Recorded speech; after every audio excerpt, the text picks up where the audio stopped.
राई घटे न तिल बढ़े। जो लेख लिखे गए से कुछ भी नहीं घटे बढ़ेगा। कर्म करना हमारी जिम्मेवारी है, उसकी आज़ादी है, और भक्ति से बढ़ के उत्तम कर्म कोई नहीं है।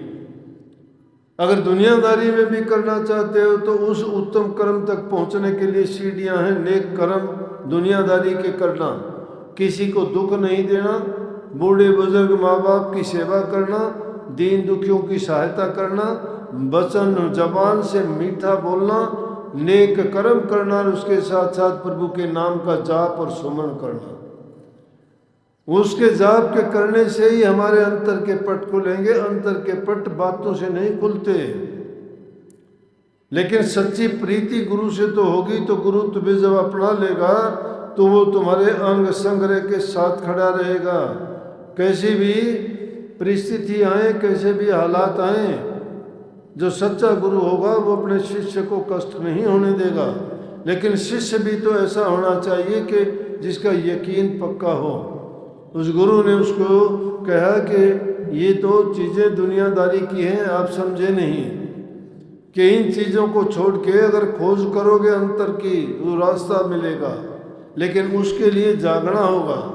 जिसको कबीर साहब ने कहा है ना कि सोवत डेनर गए 84 जागत न जुग जीता। सो जाना और जाग जाना क्या है? हम दुनियादारी की तरफ से तो बहुत जागृत हैं, हर काम में बड़े चतुर हैं, बड़े चालाक हैं, स्वार्थ की चीज़ों को एक को नहीं भूलते हैं, अपने लालच को सर्वोपरि रखते हैं।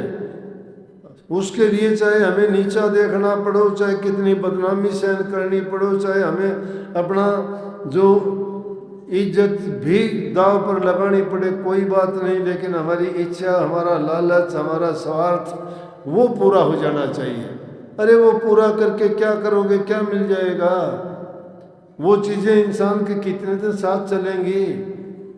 इंसान में आत्म सम्मान होना चाहिए, अभिमान नहीं। आत्म सम्मान को जिंदा रखना चाहिए।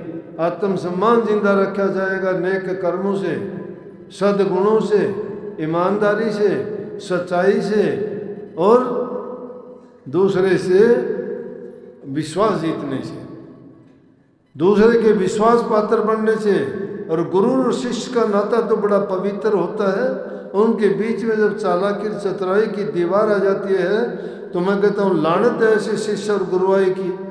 क्यों? दुनियादारी की आंखों में धूल झोंकने से क्या मिलेगा? जो सच्चाई के मार्ग पर चलना चाहते हो और वहाँ भी छल कपट और बेईमानी,